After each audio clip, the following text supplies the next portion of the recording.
பிரியமானவர்களே, எப்படி இருக்கீங்க? நல்லா இருக்கீங்களா? ரொம்ப சந்தோஷமா இருக்கிறீங்களா? இந்த இடம் பார்த்த ஒரு அமைதியா காட்டு பகுதி மாதிரி தெரியுதுன்னு பார்க்குறீங்களா? இது ஒரு மலைப்பகுதி. மலேசியாவில் பெனாங்கின்னு ஒரு பகுதி இருக்குல்ல, இதுல ஒரு தீவு. அதாவது கடலுக்கு நடுவில் ஒரு தீவு இருக்கிறது. ரொம்ப நடுவுலாம் கிடையாது. ஒரு பாலத்தின் வழியாக இந்த தீவுக்குள்ள வர முடியும்.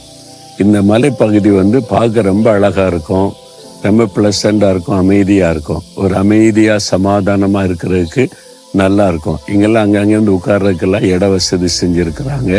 நிறைய டூரிஸ்ட் வர்றாங்க இங்கே. நீங்கள் மலேசியாவுக்கு இந்த இடத்தெல்லாம் பார்க்கணும்.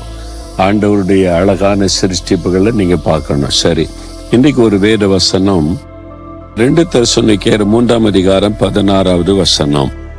சமாதானத்தின் கர்த்தர் தாமே எப்பொழுதும் சகல விதத்திலும் உங்களுக்கு சமாதானத்தை தந்தருளுவாராக. நம்முடைய தேவனுக்கு ஒரு பெயர் சமாதானத்தின் தேவன், காட் ஆஃப் பீஸ். சமாதானத்தின் தேவன் எப்பொழுதும் சகல காரியத்திலும் உங்களுக்கு சமாதானத்தை தந்தருளுவார். உங்களுடைய சமாதானம் பாதிக்கப்பட்டிருக்குது, அதனால்தான் ஆண்டவர் பேசுறாரு. அதாவது எல்லா காரியத்திலும் சமாதானம் இருக்கணும், சகல காரியத்திலும். சிலருக்கு வீட்டுக்குள்ள நல்ல சமாதானம் இருக்கும், வேலைக்கு போனா அவ்வளவுதான் சமாதானம் பாதிக்கப்பட்டுரும், ஒரே பிரச்சனை. சிலருக்கு பிசினஸ்க்கு போனா அவ்வளவுதான், ஒரே சமாதான பாதிப்பு உண்டாயிரும்.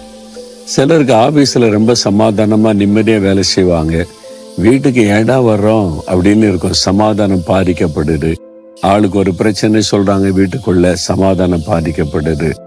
சிலருக்கு பிசினஸ்ல வெளியில நல்ல சமாதானமா இருப்பாங்க, சில பகுதியில சமாதானம் பாதிக்கப்படும்.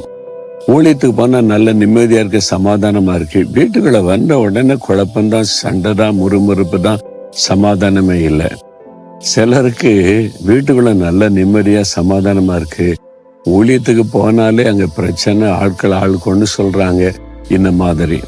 அப்ப எங்கோ ஏதோ ஒரு பகுதியில சமாதானம் பாதிக்கப்படுது. நீங்க அப்படிப்பட்ட சூழ்நிலையில தானே இருக்கிறீங்க.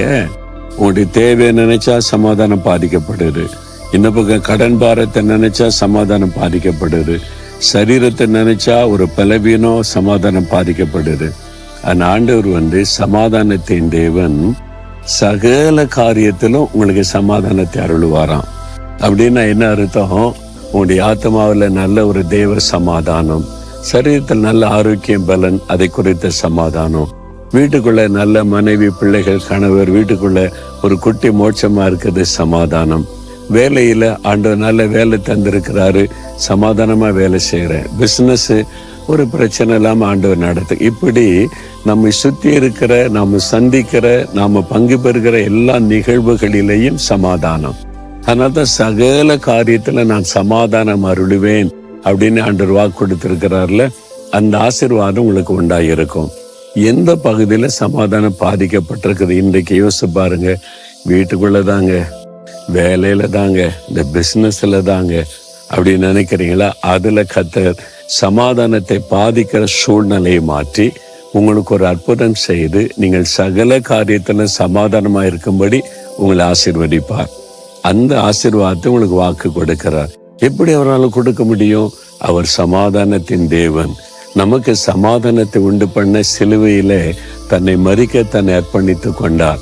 நம்முடைய வியாதி, பலவீனம், கடன், வறுமை, வேதனை, நிந்தை எல்லாத்தையும் சிலுவையில சுமந்து என் பிள்ளைகள் நிம்மதியா சமாதானமா இருக்கணும்னு சொல்லி தன்னையே பலியாய் கொடுத்தவர். அவர் சிலுவையில சிந்தின ரத்தத்தின் மூலம் சமாதானத்தை உண்டாக்கினார். அது உங்களுக்காகத்தான். உங்க மேல அவருக்கு எவ்வளவு அன்பு, பாசம் பார்த்தீங்களா? என் மகன், என் மகள் எல்லா விதத்திலும் சமாதானமா இருக்கணும், எங்கேயுமே சமாதானம் பாதிக்கப்படக்கூடாதுன்னு. இன்னைக்கு உங்களுக்கு எந்த பகுதியில சமாதான பாதிப்போ அதை நினைத்து ஜெபிக்கணும். எங்க வீட்டுக்குள்ளதான், எங்க வேலையில தான், பிசினஸ்ல தான், ஊழியத்துல தான், உடம்புல உள்ள வியாதினால தான், எதுவா இருந்தாலும் சரி, இதயத்துல கை வைங்க.